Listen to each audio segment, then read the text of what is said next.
Wassalawatu wassalamu ala rasulina Muhammad sallallahu alaihi wasallam wa ala alihi wa ashabihi faman tabi'ahum bi ihsani ila yaumiddin. Amma ba'du fa ya ibadallah, usi nafsi wa iyyakum bi taqwallah haitsu kama qala Allah jalla wa ala, ya ayyuhalladzina amanu taqullaha haqqa tuqatih wa la tamutunna illa wa antum muslimun. Para rawuh Bapak Ibu rahimakumullah, alhamdulillahirabbil alamin. Pada kesempatan kali ini kita diberi karunia kenikmatan yang betul-betul kita rasakan nikmatnya. Nikmat karena kemudian kita bisa sholat berjamaah di masjid. Ini tentu nikmat yang luar biasa.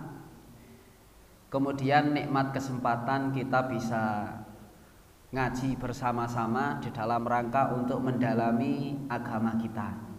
Yang mudah-mudahan dengan kita ngaji itu maka ditenangkan hati kita, kemudian kita lebih didekatkan kepada Allah Subhanahu wa taala, dikenalkan dengan syariat, dan kita bisa melaksanakan apa yang kemudian yang kita kaji selama ini. Bapak Ibu rahimakumullah, kita kehilangan saudara kita Pak Mariono kemarin. Ini biasa aktif di kajian malam Sabtu. Masya Allah luar biasa, pagi itu masih ngaji, kemudian saat daringe maghrib, betul ya, saat daringe maghrib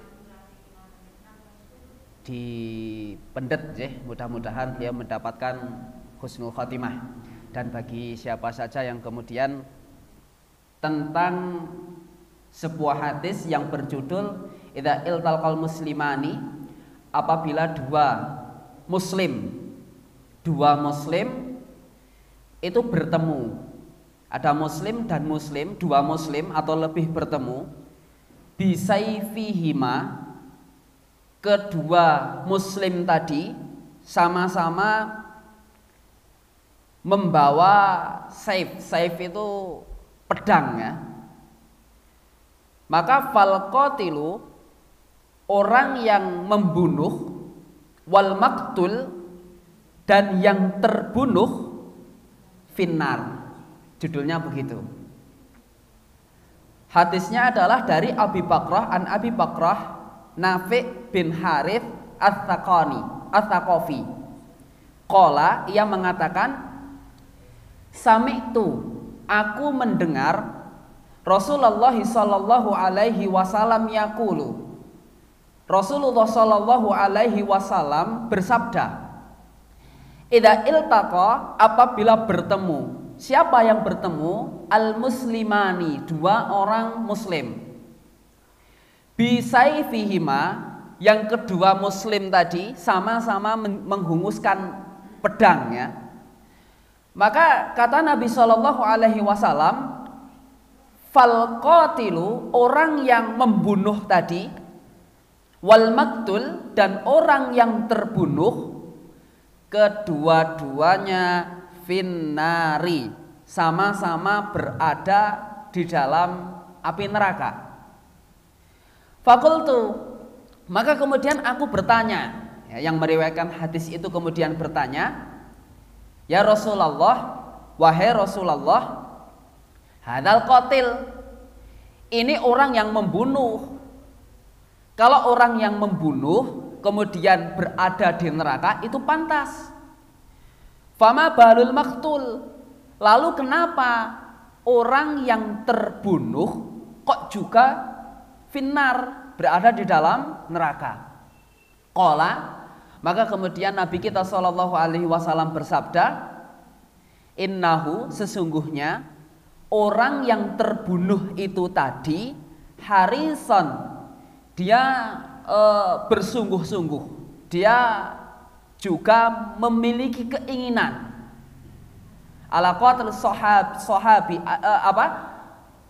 dia punya keinginan untuk membunuh sahabatnya, begitu. Rawahu Syaikhani wa Abu Dawud wa Nasa'i.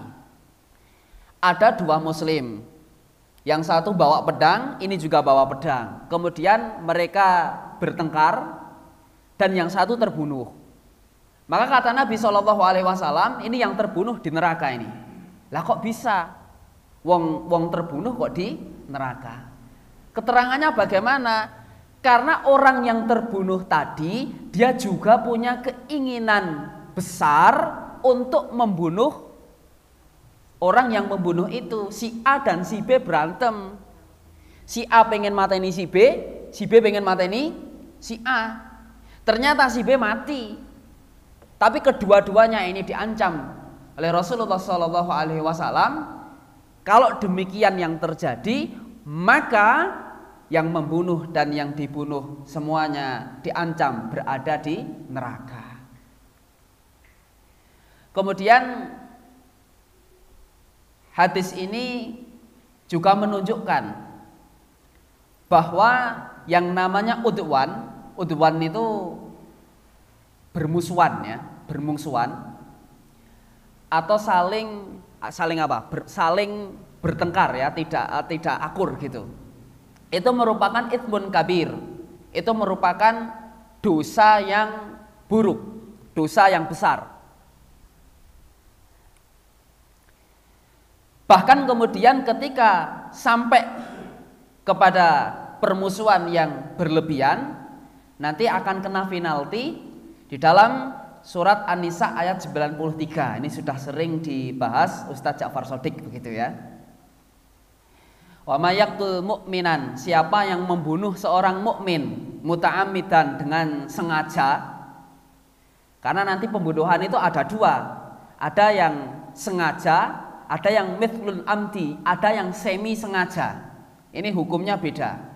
Kalau yang membunuh sengaja itu dia betul-betul niat untuk membunuh.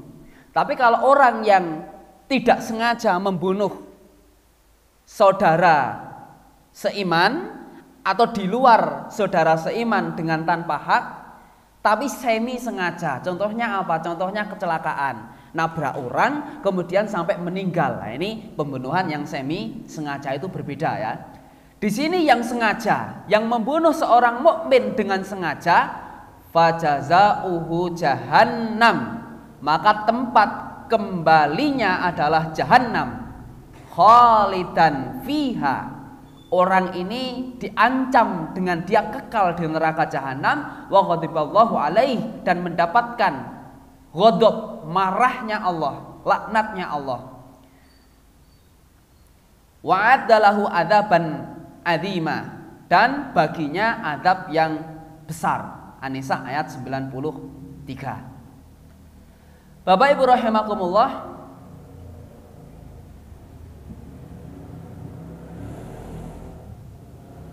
maka keterangan yang berikutnya adalah, ini ada keterangan begini, sama, apabila dua orang muslim itu bertemu dengan pedangnya, ya kan? Cuman di sini tidak hanya pedang, nanti kita akan beralasan, Ustadz, yang di dalam hadis itu kan pedang. Nek mateni wong liya nggawa watu berarti ora mlebu hadis begitu ya. Ada yang beralasan seperti itu nanti. Kalau membunuh dengan senjata selain pedang, dengan pistol, dengan yang lain sebagainya, maka tidak masuk ke dalam hadis itu. Maka kemudian di sini diterangkan bahwa pedang itu nanti disamakan dengan pistol, disamakan dengan alat-alat senjata tajam yang selain pedang. Intinya adalah alat-alat yang digunakan supaya kemudian digunakan untuk membunuh saudaranya, begitu. Jadi saling membunuh.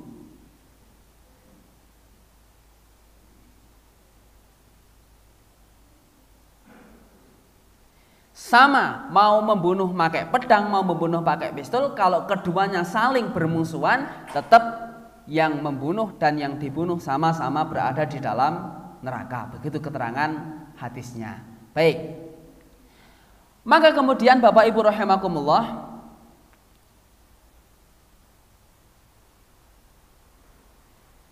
ada keterangan yang perlu kita perhatikan. Di sini konteksnya adalah udwan, saling bermusuhan. Si A dan si B saling bermusuhan. Kemudian terjadilah pembunuhan yang tanpa hak. Tapi ada tapinya. Hadis yang kemarin kita bahas, yang kemarin kan kalau kemudian kita ditodong atau kita dizolimi tanpa hak, diminta harta kita atau kehormatan kita, maka kita melawan. Kalau ini bukan. Makanya diterangkan di sini. Akan tetapi apabila kamu rafa'ta saifaka, mengangkat pedangmu, bihaqqin, dengan cara-cara yang benar, ya kan? Kita melawan, mengangkat pedang dengan cara-cara yang benar. Disebabkan apa? Disebabkan karena adanya permusuhan. Jadi kita dimusuhi oleh orang lain, atau zulman, atau kita didolimi oleh orang lain, au hasadan, atau kita dihasati orang lain, au baghyan, atau kemudian kita didengkini oleh orang lain, fala haraja alaika, maka tidak menjadi salah bagimu jika kamu kemudian mengangkat senjata itu. Artinya kita membela diri. Kalau yang tadi semata-mata itu karena permusuhan. Jadi sama-sama keduanya ini hasad, sama-sama keduanya ini ndak akur, kemudian bertengkar. Tapi kalau kita ditukari kancani kan begitu. Kemudian kita membela diri, maka masuk kepada hadis yang kemarin. Karena ini merupakan satu yang jarang ya, yang sampai pembahasan tentang masalah pembelaan diri, tentang masalah jihad dan lain sebagainya itu jarang. Bahkan kemudian saya baca dari biografi orang Jawa, ya kan, dalam satu buku itu sejarah bagaimana di Jawa ini ya memang jarang terjadi perang dibandingkan dengan yang lainnya begitu. Kenapa? Karena memang karakter orang Jawa itu, ya kan, pertama ketika dia mau berperang itu kan banyak pranoto nopo sing ngarani cara-cara mereka di dalam meramal maju atau mundur begitu. Ternyata setelah dilamar, setelah diramal ya, kalau diramal kita kalah, maka mundur. Dan karakter orang Jawa memang nyuwun sewu kan begitu. Tapi bukan berarti kemudian kita nggah-nggih itu monggo alus dan lain sebagainya, kemudian kita sama sekali tidak memperhatikan masalah jihad. Tidak seperti itu juga. Kalau kemudian lemah lembut kita kemudian mengalahkan daripada sifat jihad kita, artinya sifat membela kehormatan diri, kehormatan darah, maka mungkin hari ini kita belum merdeka. Kenapa? Karena dijajah monggo Pak gitu kan repot. Artinya jihad itu sesungguhnya ada, cuman jihad dengan cara yang hak. Maka di sini diterangkan kalau kamu mengangkat senjatamu dengan cara yang hak, maka tidak ada masalah. Yang menjadi masalah adalah kita membunuh orang, yang menjadi masalah kita bertengkar dengan orang, tapi kemudian dalam konteks yang tidak hak. Di situ dalam hadis yang kemudian kita sampaikan tadi di awal. Maka ini nanti panjenengan bisa dibuka Al-Hujurat ayat 9 sampai ayat 10. Ayat 9 sampai ayat 10.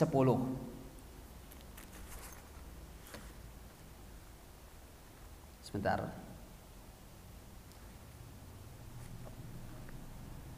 Wa in ta'ifatani minal mu'minin. Maka kemudian gimana itu terjemahannya, saya agak lupa yang ayat 9 10. Al-Hujurat.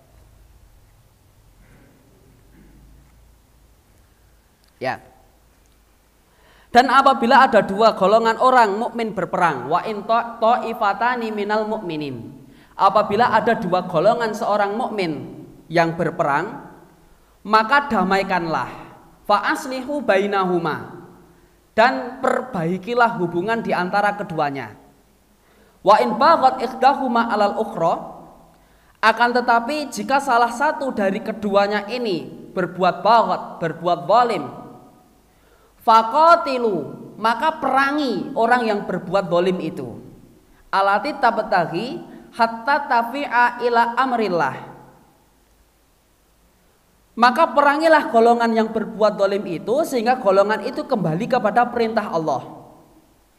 Jika golongan itu telah kembali kepada perintah Allah, maka damaikanlah di antara keduanya dengan adil dan berlakulah adil. Sungguh Allah mencintai orang-orang yang bersifat adil. Ini Al-Hujurat ayat 9 ayat 10. Jadi kalau ada dua orang mukmin yang kemudian berperang, wa in ta'ifatani minal mu'minin uqtulu, maka perangi orang yang kemudian berbuat zalim itu.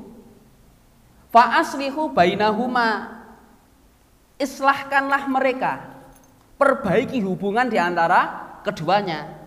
Tapi apalah daya, antara kelompok A dan kelompok B sudah diberi peringatan, kamu damai, kamu kemudian berbuat baik terhadap saudaramu. Tapi kelompok A ini tetap tidak mau dan dia mendolimi kelompok B. Maka kalau urusannya seperti itu, kemudian kita disuruh merangi mereka, merangi kelompok A yang tidak mau berbuat ma'ruf terhadap kelompok yang B itu. Sampai kemudian hatta tafi'a ila amrillah, sampai kemudian tegaklah perintah-perintah Allah itu. Akan tetapi fa'in fa'at, kalau kemudian sudah terjadi kebaikan di antara keduanya, fa aslihu bainahuma, maka kemudian ya sudah sampai di situ saja. Kemudian innamal mu'minuna ikhwatun dan seterusnya, karena sesungguhnya orang mukmin itu adalah bersaudara. Ini kaitannya dengan masalah mengangkat senjata yang kemudian dengan hak. Al-Hujurat ayat 9 dan ayat 10. Akan tetapi walakin ista'malahu bin niyatit taf'i la bin niyatil qital. Akan tetapi memerangi kelompok A tadi itu bukan niatnya untuk perang semata, bukan. Akan tetapi semata-mata untuk kemudian menghilangkan mafsadat, untuk kemudian semata-mata menghilangi madharat, supaya A dan B tadi tetap kemudian menjadi mukmin yang satu. Jadi niatnya memerangi itu sudah beda. Bukan kemudian untuk menghabisi si A, atau bahkan kemudian kadang-kadang si A dan si B berperang, sedang tidak harmoni. Kemudian kita punya niat yang lainnya, karena kita punya dendam dengan si A, maka kita membantu si B, ini tidak masuk. Yang mengangkat senjata dengan hak itu semata-mata untuk kemudian islah, berbuat baik, memperbagus di antara kedua golongan tadi. Ini keterangannya begitu. Jadi boleh kita mengangkat senjata dengan cara yang hak. Dan di dalam riwayat Sahih Muslim dari Abu Hurairah, annahu ja'a rajulu ila Nabi sallallahu alaihi wasallam, bahwasanya datang seseorang kepada Nabi sallallahu alaihi wasallam. Kemudian dia mengatakan, ya Rasulullah, wahai Rasulullah, ara'aita in ja'a rajulun yuridu akhadha mali. Bagaimana jika datang seseorang ingin mengambil hakku dengan cara yang dolim, ya, dengan cara yang dolim, bukan kemudian dengan cara yang tidak dolim. Qala fala tuti'hu, maka jangan berikan harta itu kepadanya. Qala, bagaimana in qatalani, kalau dia membunuhku? Qala, Kanjeng Nabi ngendika, faqatilhu, bunuh dia terlebih dahulu. Qala fa in qatalani, kalau ternyata dia berhasil membunuhku. Qala, Kanjeng Nabi mengatakan, fa anta syahid, kamu syahid. Qala ara'aita in qataltuhu, bagaimana jika aku berhasil membunuhnya? Qala fa huwa finnar, dia berada di dalam api neraka. Ini hadis yang kemudian sudah kita bahas pertemuan yang kemarin. Kalau harta kita mau diminta oleh orang lain dengan cara yang zalim, maka di situ ada kesempatan kita untuk mendapatkan syahid. Ning angel, kan begitu. Tapi dengan catatan ada orang lain datang ke kita. Misalnya napa wingi kula contohake ana wong ajeng nyuwun uyah napa nyuwun lenga, kayak larang to lenga to, begitu to. Minta dengan cara baik-baik, kemudian wah dipahami, wah ini minta harta saya, ini saya akan bunuh orang ini, ya itu Bukan seperti itu. Maksudnya adalah dia meminta dengan mengambil cara paksa dengan cara yang tidak hak, begitu. Maka keterangannya sebagaimana hadis yang sudah kami sampaikan. Maka di sini ditambahi wa fi hadits Abdullah bin Amr, dari hadis Abdullah bin Amr inda Abi Dawud At-Tirmidzi wa Shahihi, yang direwatkan oleh Abu Dawud, At-Tirmidzi dan di dalam sahihnya. Ini man kutila, siapa yang terbunuh, duna dinahu, siapa yang terbunuh karena mempertahankan agamanya, fahuwa syahid, dia adalah orang-orang yang syahid. Waman kutila, siapa yang terbunuh, duna damahu, karena mempertahankan darahnya, fahuwa syahid, dia adalah orang yang syahid. Siapa yang terbunuh duna malahu, karena mempertahankan hartanya, fahuwa syahid, dia juga orang-orang yang syahid. Dan siapa yang terbunuh karena mempertahankan ahlinya itu keluarganya, fahuwa syahid, maka kemudian dia adalah orang-orang yang syahid. Dengan catatan bahwa ini terjadi dengan konteks dan ranah yang benar, yang hak, bukan yang bi ghairil hak.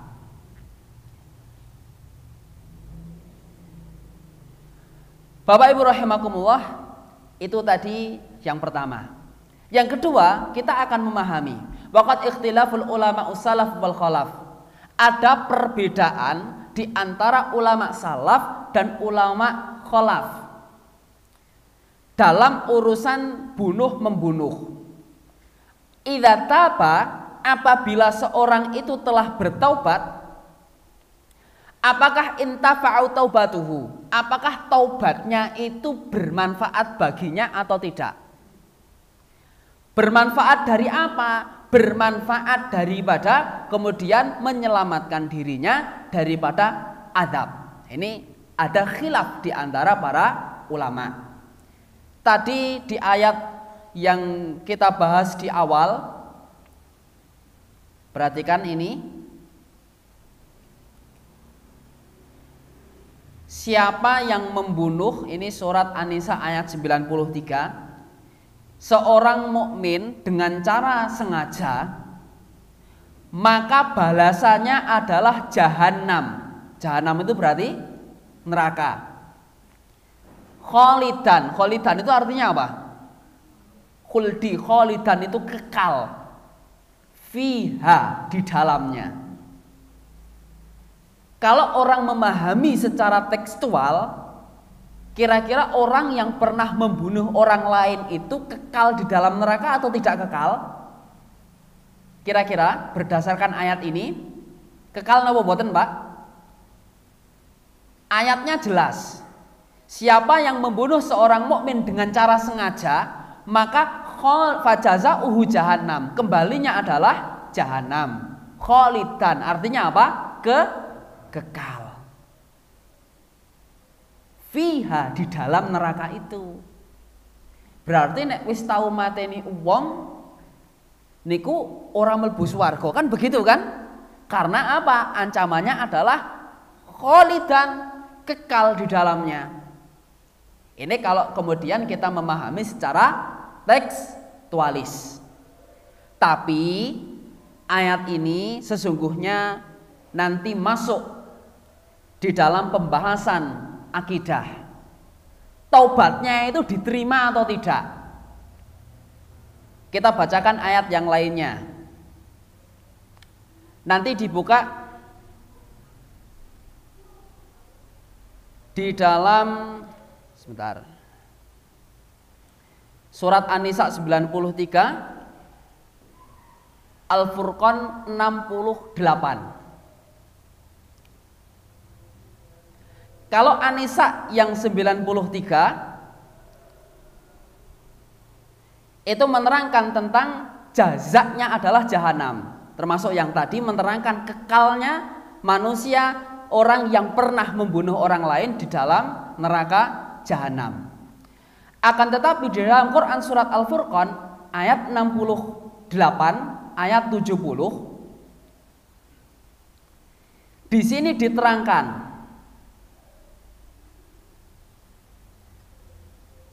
maka janganlah kamu membunuh seorang jiwa allati haramallah, yang jiwa-jiwa itu haram hukumnya untuk dibunuh.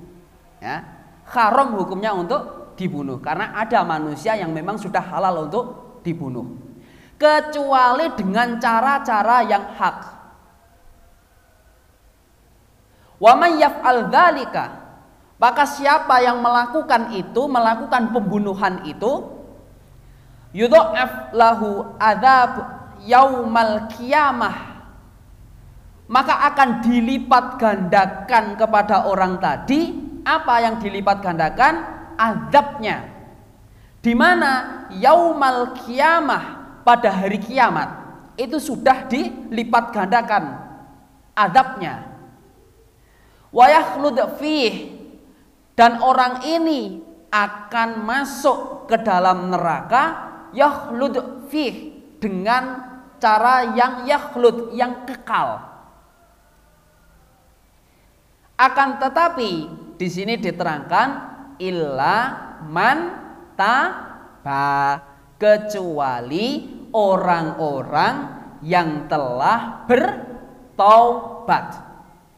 Wa amana, setelah dia taubat dia kuat imannya, kemudian wa amila amalan solihah, dan taubatnya itu kemudian diikuti dengan amal-amal yang solih. Orang yang demikian itu faulaika yubaddilullahu, orang ini akan digantikan oleh Allah. Apanya yang diganti? Sayyi'atihim, kesalahan-kesalahannya, dengan hasanatin, dengan kebaikannya. Wa kanallahu ghafuran rahima, adapun Allah Ta'ala adalah zat yang maha memaafkan, zat yang rahim. Rahim niku napa? Pengasih napa penyayang? Penyayang, ya, begitu. Ini kan sama kasusnya dengan, saya pernah ditanya masalah orang yang mati dalam keadaan bunuh diri, begitu. Jadi kita tidak asing mendengar orang mati dalam keadaan bunuh diri. Neraka ada kalau bunuh diri? Neraka iya, konteksnya iya, neraka. Kekal tidak di dalamnya? Ini kan jadi masalah. Karena nanti ahli warisnya atau anaknya atau keluarganya atau teman-temannya kemudian akan bertanya, Pak, juk kula oleh ndongaake napa? Boten. Wong matinya saja dalam keadaan dia bunuh diri. Maka dalam urusan ini, pertama kita harus membahas tidak sekedar dari ilmu tafsir, tidak sekedar dari ilmu hadis, tapi kita harus nyerempet dalam urusan-urusan ilmu akidah. Apa akidah Ahlussunnah wal Jamaah dalam konteks dosa-dosa besar? Kaidahnya bagaimana? Orang yang tidak diampuni oleh Allah itu adalah orang yang diantaranya mati dalam keadaan syirik. Kalau syirik jelas, dan mati dia tidak bertobat. Kira-kira dosa apa, Pak, yang lebih berat dari syirik? Ada yang tahu? Apa? Dosa apa yang lebih berat dari syirik? Salah satu dosa yang dibahas oleh para ulama yang sesungguhnya lebih besar daripada syirik adalah riddah. Riddah itu keluar dari agama Islam atau kufur.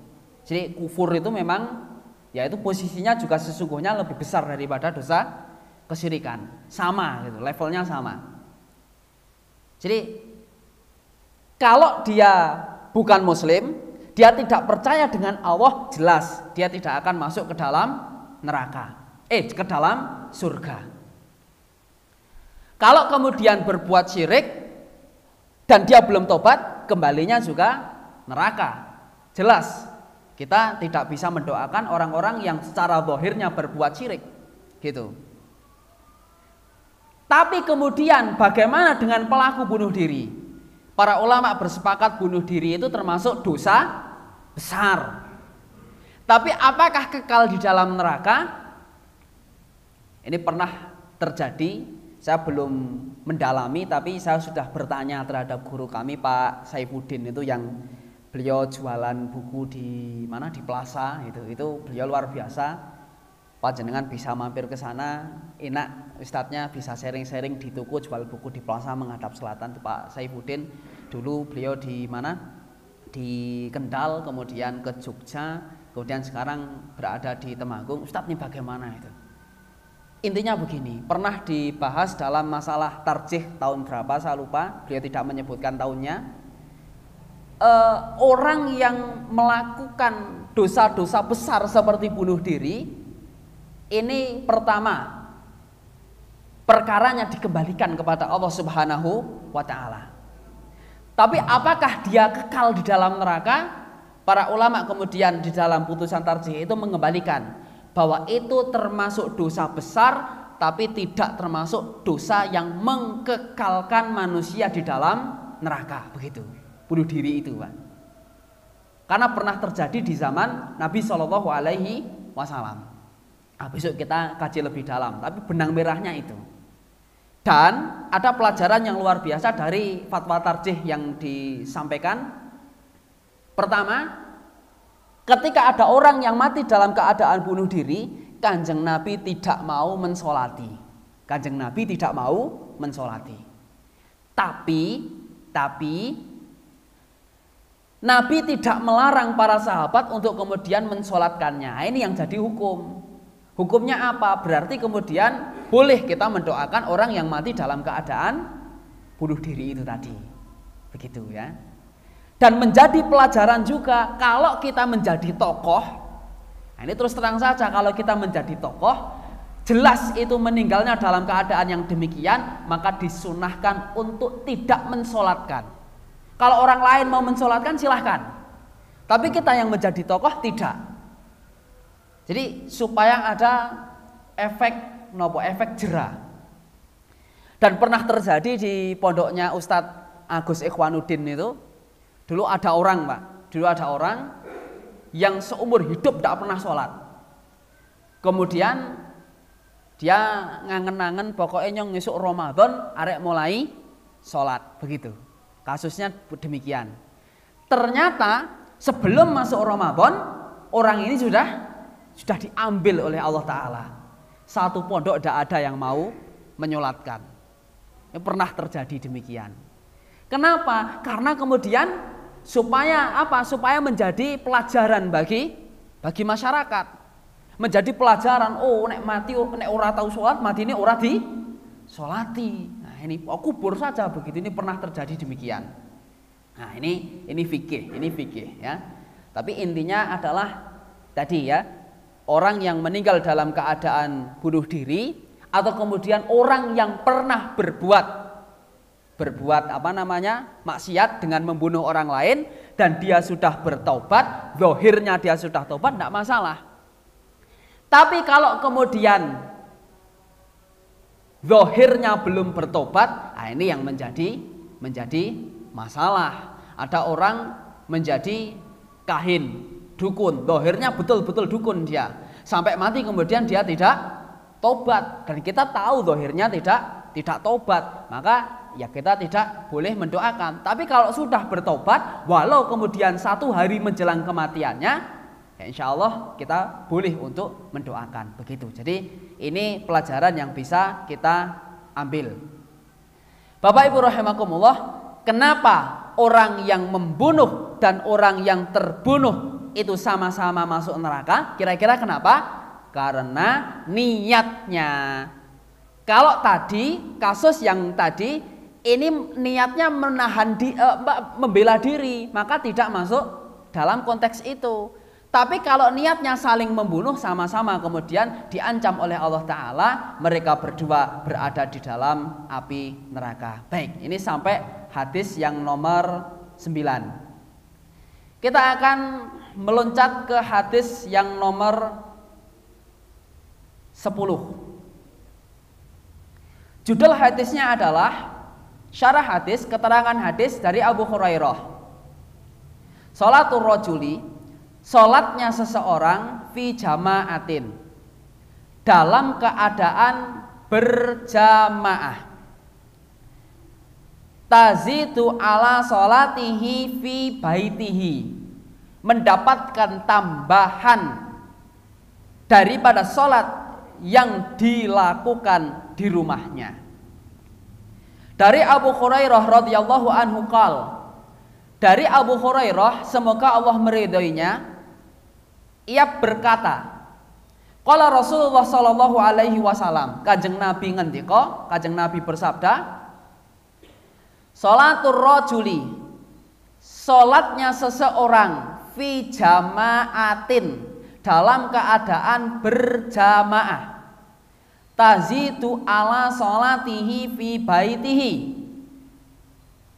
maka nilainya akan bertambah daripada orang yang sholat di rumahnya, wa sholatihi fi suqihi, dan sholatnya seseorang di pasarnya atau di tempat usahanya, bid'an wa isyrina darajah, dengan 7 derajat ya. Kenapa bisa demikian? Wadzalika, dikarenakan anna ahduhum idza tawaddaa, jika orang itu berwudu, fa ahsanal wudu'a, dan memperbagus wudunya. Besok dikaji oleh Ustadz Agus Effendi insyaallah, wudu yang baik bagaimana. Kemudian atal masjid, dia mendatangi masjid, la yanhazuhu ila shalah, mendatangi masjid, tidak dia keluar dari rumahnya kecuali untuk sholat, tidak dia keluar kecuali untuk mendatangi masjid itu. Falam yaktu khatwatan illa rufi'a lahu biha darajah, maka tidaklah orang ini melangkah kecuali langkahnya akan dicatat sebagai amal yang meninggikan derajatnya. Wa hutta anhu biha khati'atun, dan langkah yang satunya akan dicatat, dia akan dihilangkan atau diampuni kesalahan-kesalahannya. Hatta yadkhulal masjid, sampai kemudian dia masuk ke dalam masjid. Fa idza dakhalal masjid, dan apabila dia masuk ke dalam masjid, kana fi shalah, dalam keadaan sholat, artinya masuk kemudian dia sholat, maka natis sholatu hiya tahbisuhu, maka sholat itu akan senantiasa dihitungnya. Wal malaikatu yusalluna ala ahdaikum, maka para malaikat akan mendoakannya, madama fi majlisihi, selama dia tetap berada di majelisnya, tetap berada di dalam keadaan untuk menunggu sholat atau berzikir di majelis itu, di masjid itu, alladzi shalla fih, yang kemudian ditegakkan sholat di dalamnya. Yaquluna, doa malaikat, Allahumma arhamhu, ya Allah berikan rahmat baginya, Allahumma ighfir lahu, ya Allah berikan ampunan baginya, Allahumma tub alaih, ya Allah berikan atau kabulkanlah tobat kepadanya. Artinya tobatnya supaya dikabulkan oleh Allah Subhanahu wa ta'ala. Kapan itu terjadi? Malam yuhdits fih, selama kemudian dia tidak berhadas. Jadi ini keterangan hadis yang kalau kemudian kita ambil pelajaran dari fawaid hadis ini adalah, pertama, wudhu itu baiknya di rumah. Bukan urusan kemudian nang kono padha wae ana musola, ana keran kita wudu di sana, enggak. Tapi di sini berlaku apabila dia memperbagus wudunya di mana? Di rumah. Nek apa artinya kita kemudian kita keluar dari rumah dalam keadaan tidak berwudu, kemudian wudu di sini ya tidak mengapa. Cuman baiknya memang sunnahnya di rumah. Kemudian wudunya wudu yang sempurna. Kemudian dia keluar dari rumah semata-mata untuk ke masjid. Bukan karena kemudian dia keluar dari rumah, misalnya ke tuku dulu, kemudian mau pulang dari tuku, kemudian dia wis wayahe sholat tak mampir masjid sisa, tidak begitu. Tapi memang betul-betul niatnya dia untuk kemudian sholat. Artinya apa? Dalam pembahasan kitab ini adalah konteksnya adalah dia meniatkan untuk sholat di masjid. Jadi harus ada niyah. Begitu. Yang kedua, pelajaran yang berikutnya adalah bahwa sholat seseorang itu di rumah dan di masjid itu jauh lebih utama yang di masjid. Bahkan sebagian mayoritas ya para ulama kemudian menyebutkan bahwa laki-laki itu memang wajibnya sholatnya ya di masjid, begitu ya. Ini banyak pelajaran yang bisa kita ambil. Kemudian Bapak Ibu rahimakumullah, Ibnu Utsaimin rahimallahu taala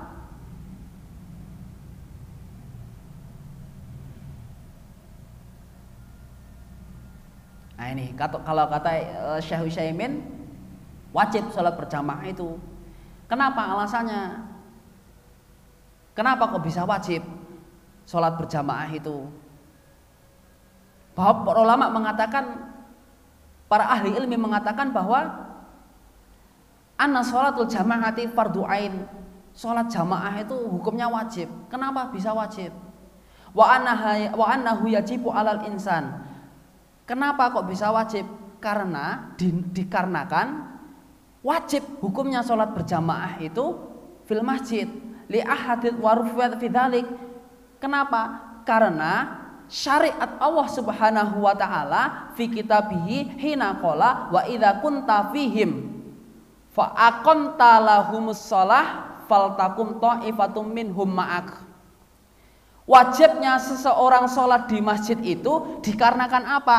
Bahkan dalam keadaan perang pun maka wajib bagimu untuk melaksanakan sholat berjamaah, apalagi di luar perang. Ini besok kita bahas ya, bagaimana hukum sholat berjamaah. Bapak Ibu rahimakumullah, itu diantara kemudian ilmu yang bisa kita ambil. Nah,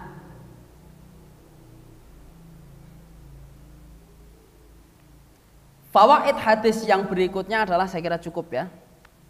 Ya sudah cukup.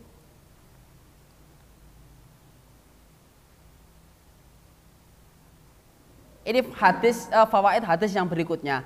Allah Ta'ala itu mengangkat atau menghapuskan kesalahan dari orang yang melangkahkan kakinya ke masjid. Wa hadza fadlun azim. Ini adalah karunia Allah yang utama, yang mulia. Hatta yadkhulal masjid, fa idza dakhalal masjid fa shalla ma kutiba lahu tsumma jalasa yantadhiru shalah fa innahu fi sholati mantadhiru shalah.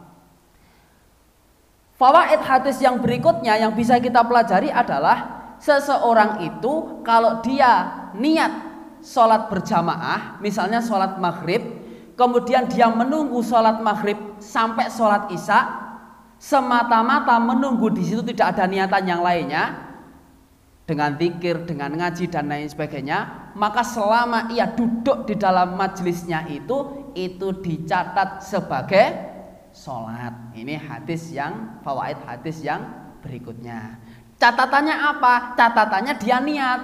Kalau dia tidak punya niat, hanya kebetulan saja, maka tidak berlaku dalam keutamaan-keutamaan menunggu waktu sholat. Tapi kalau niat, nah tadi sudah niat atau belum? Sudah niat mau berzikir untuk menunggu waktu sholat yang berikutnya atau belum? Ini kan penting.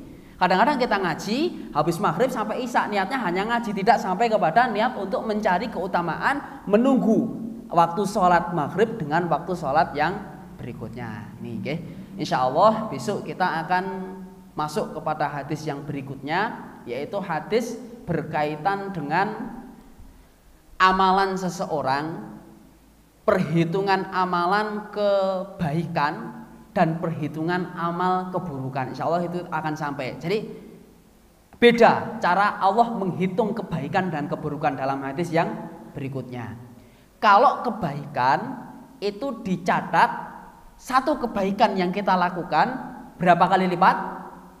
10 minimal. Sampai 70 kali lipat. Itu kalau kebaikan. Bahkan sampai tak terhingga. Itu kalau kebaikan. Tapi kalau maksiat, keburukan, kita niat pengen bermaksiat, dan maksiat itu kelakon, maka akan ditulis berapa kebaikan, berapa kesalahan? 1 kesalahan. Bahkan kemudian ketika kita sudah niat untuk bermaksiat dan kita tidak jadi bermaksiat, ada syaratnya. Kenapa tidak bermaksiat? Maka di situ ditulis merupakan kebaikan. Insya Allah ini besok ketemu pada hadis yang berikutnya. Jadi kesimpulan pada malam hari ini adalah bahwa permusuhan, saling bunuh-membunuh, saling teror-menteror itu merupakan dosa yang besar. Bahkan terjadi pertengkaran ada antara seorang muslim dengan tidak hak, dengan nafsu, ini juga merupakan dosa yang besar. Maka itu harus kita tinggalkan. Kalau kita berusaha untuk menahan diri kita dari sesuatu yang berbuat zalim kepada kita dan secukupnya saja, tidak kemudian membabi buta kita membalas orang yang mendolimi kita. Tujuannya apa? Untuk menghindari kerusakan. Jadi omahe dirusak misalnya kan, kok meneng ini juga keliru juga gitu. Kok menengah sama aku nek ngelawan ndak melbu neraka kan salah kan juga kan gitu. Rumahnya dirusak kok kita diam saja. Nah, kita harus melawan. Melawannya dengan cara apa? Dengan cara yang ma'ruf. Tidak boleh membabi buta.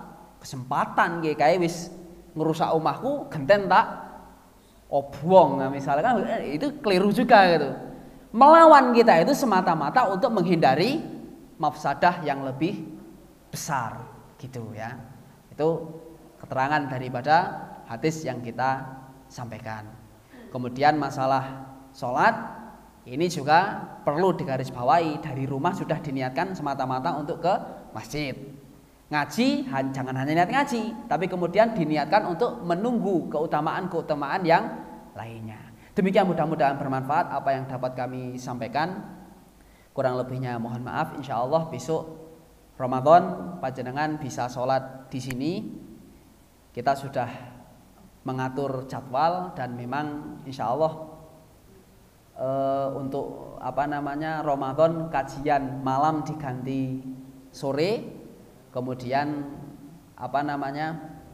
kita juga nanti malam akan rapat bagaimana nanti iktikaf dan lain sebagainya. Besok keputusannya bagaimana insya Allah kita umumkan pada kajian yang berikutnya. Untuk pekan depan pemateri sinten nggih? Ustadz siapa besok? Ustadz Mawardi. Ustadz Mawardi. Aku qouli hadza wa astaghfirullah li wa lakum.